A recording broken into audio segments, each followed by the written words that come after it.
The sun burned relentlessly over the arid frontier town, a place where dirt and dust clung to every corner and the heat twisted the air in waves. It was a day like any other in this forgotten settlement, except for the auction that was to unfold in the town square. This was no ordinary sale. Today, lives would be traded, futures decided, and women bought as property, each one a piece of livestock in a world where the only currency that mattered was gold. At the center of it all stood Sarah, the last of the auctioned sisters. She was barely 18, but her face was already weathered by the harsh winds of misfortune and grief. Her chestnut hair, usually tied back in a simple braid, was loose today, wild against the sun. Her eyes, pale and sharp, scanned the crowd of men gathered around, their faces a mix of hunger and greed. Each one, it seemed, had come to claim a woman, a possession to call their own, but it was Sarah who drew their attention now. She was the last unclaimed prize. One by one, her sisters had been sold off before her. Sarah's heart sank with each bid that was raised, each price shouted, each sister who left the stage with a new master. None of them had wanted this, none of them had asked for it. But this was their fate, sold to the highest bidder, just as Sarah's father had arranged. It was always the way it had been, and Sarah was no different. But as each woman was claimed, a deep pit formed in Sarah's chest. First, it was Mary, the eldest, whose gentle heart had softened with every offer, every unspoken promise that things would be better under the hands of a wealthy man. She was taken, and her fate sealed. Then it was Ellie, the strong-willed one, who had fought bitterly against the reality of this auction, only to be silenced by the cold hand of an unforgiving world. But the youngest of the lot, the one who had resisted the most, was now the lay, asked to stand alone. Alone in a way that only someone like Sarah could truly understand. She had spent every waking moment since they arrived here with her thoughts turning in a spiral. Would it be the cruel rancher, the one whose eyes gleamed with desire for more than just a wife? Would it be the older man who had been eyeing her with that unsettling stare since she'd arrived? Or worse yet, would it be someone like the auctioneer himself, a man so full of pride and pleasure in his own work that the life of a woman meant nothing more than a fleeting moment of control? Her father stood off to the side, his eyes cold and distant. He had no remorse, no hesitation, as he watched the women he sired get traded away like cattle. Each one of them, his daughters, had no value to him other than as bargaining chips in his game of wealth and power. He had sold Mary off to the highest bidder just a day before, and he was already eyeing the money that would come from Sarah's sale. "Next!" the auctioneer called out, his voice carrying over the crowd like a whip cracking in the air. He turned his gaze toward Sarah, his eyes gleaming with the expectation of what was about to unfold.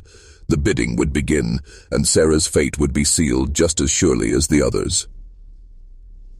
She stood tall, despite the pounding of her heart in her chest, despite the desperation that clawed at her. She had never been this close to the edge. The fear of what was to come, of who would claim her, of what life she would be forced to live, was almost unbearable. The weight of the eyes on her felt suffocating, the murmurs from the crowd mixing with the sound of the wind as it cut through the open space. The auctioneer cleared his throat, and the crowd fell into a tense silence. "Sarah Donovan," he announced, his voice booming over the square, "the final prize of the day." She took a deep breath and stepped forward. Her hands trembled at her sides, but her face remained impassive, trained by years of watching her sisters go through this same ritual. But there was a fire inside her now, a flicker of something stronger than fear. She would not be like the others. She could not be. The bidding began immediately. 100. A voice called from the back of the crowd. It was a low, gruff voice, thick with a country accent. The crowd shifted as one of the local ranchers stepped forward, his hat pulled low, his features hidden in shadow. 200, another bidder shouted. A man Sarah recognized as Mr. Andrews, the wealthiest landowner in the region. His sharp eyes scanned her figure as though calculating the worth of the woman standing before him, his smile one of quiet satisfaction. The numbers continued to climb, each bid an assault on her dignity. 1,000, 1,500, 2,000. Each time the men seemed to grow more eager, more hungry. Sarah's stomach churned. She had already watched her sisters disappear behind closed doors into lives that were nothing more than cruel facades of luxury. She would not join them. But just as the bidding reached its peak, a voice, calm and steady, rang out from the back of the crowd. 3,000. It was not the voice of a man who had been in the bidding from the start. It wasn't the voice of someone familiar with the auctioneer or the usual rituals. It was a voice that carried with it a strange, silent command, the kind of voice that made the crowd pause. The eyes of the crowd shifted, following the direction of the voice. Slowly, a man stood, a figure not immediately recognized in the town. He was rugged, lean, with a worn coat and a face that seemed as though it had been weathered by more than just the harsh winds of this land. His eyes, however, were steady, unwavering, as though he had already seen far worse than any auction could offer. His presence was quiet, but undeniable. Jonathan Hart, a widower from the outskirts of town, had appeared. The murmurs from the crowd grew louder, uncertain, some in awe, some in disbelief. Who was he? What was his business here? Jonathan was a man not accustomed to this kind of event. He had lost his wife years ago, leaving him to tend to his land alone. But he had also made a name for himself as a man who could be trusted, a man who sought to rebuild, not destroy. The auctioneer's voice faltered for just a moment. 3,000? Is that all? The man stood tall, his posture unwavering. 3,000, he repeated. His gaze never left Sarah, and for a moment she thought she saw a flicker of something in his eyes. Not desire, not ownership, but a kind of recognition. The bidding ended just as quickly as it had begun. No one else dared to raise their offer. Sarah's heart raced in her chest. $3,000. She couldn't believe it. The crowd was silent as Jonathan's bid stood unchallenged, and the auctioneer, after a moment's hesitation, slammed his gavel down with a sharp, resounding crack. "Sold," he said, his voice flat. A deep, unsettling silence filled the space, and Sarah felt her world shift beneath her feet. What had just happened? Who was this man? And what had he bought her for? There was no relief, no joy in the moment. Only the overwhelming uncertainty of what lay ahead. The auctioneer gestured toward Jonathan, who stepped forward to claim his prize. There was no fanfare, no cheers, only the sound of dust settling on the hard earth. Jonathan moved toward Sarah, his presence like a shadow falling over her. She was not sure what she felt in that moment. Fear, anger, curiosity, maybe all at once. His gaze was still fixed on her, steady, as if he was studying her, trying to read her. "You're mine now," the auctioneer said with a finality that stung, and Sarah's chest tightened. But Jonathan didn't look at him. His attention was on Sarah alone. He extended Haiptuan, his hand, his movement slow, deliberate. "You're safe now," he said, his voice low but firm. Her instincts screamed at her to run, to flee from this strange man and his quiet authority. Her instincts screamed at her to run, to flee from this strange man and his quiet authority. But she didn't. She couldn't. Not yet. Slowly, Sarah placed her hand in his, and for the first time that day, she allowed herself to breathe. The wind howled across the barren landscape, its breath sharp and biting against Sarah's skin. The road ahead stretched out like an endless, unforgiving ribbon of dust and rock, leading them away from the town and into the wilderness beyond. She didn't know where Jonathan was taking her, but she had no choice but to follow. The familiar sounds of the town, the auction block, and her father's voice were slowly swallowed by the vast open space, replaced by the heavy silence that lay thick over the land. Jonathan walked beside her, his pace steady and unhurried, as though this journey were nothing more than a simple task. She, on the other hand, felt every step weigh on her, the uncertainty gnawing at her insides. The town was far behind now, and with each mile they put between them and the life she had known, Sarah felt something inside her begin to crack. She had no idea what awaited her, what Jonathan's plans were, but whatever it was, it would be far removed from the comfortable, if suffocating world of her father's home. She glanced at him. Jonathan was a man marked by the land. His face was weathered and rough, his clothes faded from years of wear, His eyes, a pale blue, seemed to look past her, as though he saw something far beyond the horizon. The years had carved deep lines into his face, and the sorrow that seemed to cling to him was palpable. He had been a widower for longer than she had been alive, and his silence spoke volumes. Still, he had claimed her from the auction block with little more than a word. The bid had been abrupt, and he had not spoken a single word beyond the moment when he claimed her as his. To Sarah, it was as if he existed in a world of his own, a world that neither understood nor cared to explain. She kept her distance, her steps slow and deliberate. The weight of her decision, her fate, pressed on her shoulders. She had no choice but to trust him, but that trust had not come easily. It couldn't. Trust was something earned, not given freely. And Sarah had learned long ago that people did not earn her trust easily. The land around them began to change as they moved deeper into the wilderness. The town's familiar buildings and the scattered homesteads faded into the distance, replaced by rugged hills and the occasional cluster of trees. The sun was beginning to dip low in the sky, casting long shadows over the jagged terrain. There was no road here, just the worn path they followed, winding through the hills, heading toward some destination Sarah couldn't yet imagine. Jonathan's pace did not falter. He seemed at home here, his movements confident, sure. His hands were calloused, his gait steady as he navigated the uneven ground without effort. Sarah, on the other hand, stumbled now and then, her boots slipping on loose rocks or catching on uneven terrain. Each misstep made her feel more isolated, more distant from everything she had known. After hours of walking in silence, the sun finally set, leaving the world in shadows. Jonathan halted and set down his pack, a heavy, weather-beaten thing that looked like it had seen 1,000 journeys. Sarah's heart beat faster in her chest as she stopped beside him, unsure of what to expect.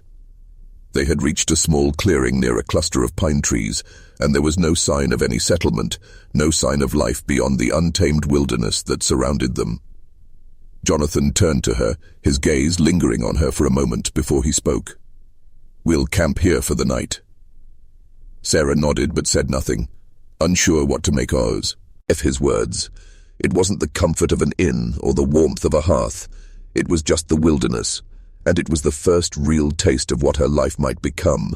The idea of sleeping under the open sky with nothing but the stars to watch over her sent a shiver down her spine. Jonathan moved with the ease of someone who had spent much of his life outdoors. He began to unpack the supplies he had carried with him, working silently as he set up a campfire and laid out the few provisions they had brought. The fire crackled to life, casting flickering shadows across the clearing. Sarah sat down, her back against a tree, watching him, still uncertain of how to approach this strange new life. She had not expected kindness from Jonathan. No, her expectations had been set low. In her mind, she had assumed he would be just like the others, cold, indifferent, demanding. But Jonathan had done nothing to suggest that he was anything but a man of quiet strength. He had not forced her to speak, had not attempted to make her feel small or worthless, and that, perhaps, was more unsettling than anything else. She had no idea what to make of him. She looked at the fire, its flames dancing in the cool evening air. It had been years since she had last felt the warmth of a fire like this. In her father's house, there had been no comfort, no gentleness. The hearth had been a place for food, not for warmth. And now, here in the wilds, she felt a strange sense of both dread and release. There were no walls, no chains. It was just her and Jonathan and the wilderness. She was free in a way she had never known before, but the price of that freedom was still unknown. "Why did you buy me?" Sarah asked, her voice quiet but steady. She couldn't keep the question inside any longer. It had been gnawing at her since the moment she had been claimed at the auction. Jonathan paused, his hand stilling as he set the cooking pot over the fire. He didn't look at her immediately, his eyes focused on the flames as if seeking an answer in their flickering light. The silence between them stretched on, longer than Sarah expected. "I didn't buy you to own you," Jonathan said finally, his voice low but firm. "I don't want to own you." Sarah didn't know what to say to that. It didn't make sense. What else could he want? Why else would he have bid on her at the auction? She had been sold, claimed. This wasn't some romantic gesture, some tale of redemption. She was his property now. Then why? She pressed, her frustration rising. Why would you bid on me? Why did you bring me out here? Jonathan finally looked at her, his expression unreadable. His eyes were clear, piercing, and for the first time, Sarah saw something deeper in them, a quiet pain, a burden that ran deeper than the land they were now traveling through. I didn't bring you here because I thought I could change your life, Jonathan said, his voice steady. I brought you here because I need help. I've been living alone for too long. This land, it's too much for one man to handle alone. I need someone to help me. And you're strong. I can see it in you. Sarah's chest tightened at his words. She had expected to be claimed, to be subjugated, not to be seen as an equal, not to be seen as someone capable of anything. The idea of helping him, of being a partner, felt foreign to her. She had never been anything more than a tool to be used, until now. Help? She asked, her voice tinged with skepticism. With what? Jonathan's gaze softened, and for a moment, Sarah felt as though she had been granted a glimpse into a world far different from the one she had known. I need someone who can work with me. Someone who can help me tend to the land, to survive out here. This isn't an easy life, Sarah. It's not going to be easy for either of us. Sarah turned her gaze to the fire, her thoughts swirling. What did this mean for her? What was she to do with this new existence? Would she be expected to abandon everything she knew and embrace this new life? Could she even trust him? There was so much unknown, so much that felt out of her control. You'll be safe here, Jonathan added quietly, as if reading her thoughts. I'm not like the others. I won't force you into anything you don't want. For a long while, Sarah said nothing. The fire crackled and popped, the sound filling the quiet space between them. It was the first time in a long while that she had felt something resembling safety, not from the dangers of the wilderness, but from the man sitting across the fire from her. She couldn't trust him completely, not yet, but there was a part of her, small and fragile, that wanted to believe him. The night grew colder, and the sounds of the wilderness surrounded them, distant and wild. But for a moment, Sarah let herself relax, just a little. Perhaps, just for tonight, she could let go of the fear. Tomorrow, the journey would continue, and the choices she made would shape the rest of her life. But for now, she allowed herself to sit by the fire, to feel the warmth, and to wonder what it meant to be free. The fire burned brightly between them, casting flickering shadows on their faces, and for the first time in a long time, Sarah felt something stir deep inside her. The world was uncertain, but there was a glimmer of hope. The days stretched on in a seemingly endless blur. The wilderness, at first a daunting and unfamiliar world, had slowly become a place Sarah could navigate with increasing ease. She woke to the rising sun and slept beneath the vast, glittering sky that stretched endlessly above her. Jonathan's presence, once a source of quiet tension, had become a steady anchor in this harsh new life.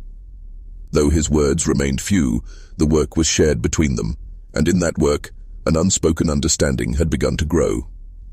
Sarah had learned to tame the wild land around them. Together they cleared brush, built shelters, and harvested the scarce crops that the soil allowed. The landscape was still as or giving as ever, but Sarah had found a new rhythm in it, a sense of accomplishment. It was hard work, and it wore on her body, but there was a satisfaction in it that had been missing from her life in the town. In the harshness of this life, she discovered something deeper than survival.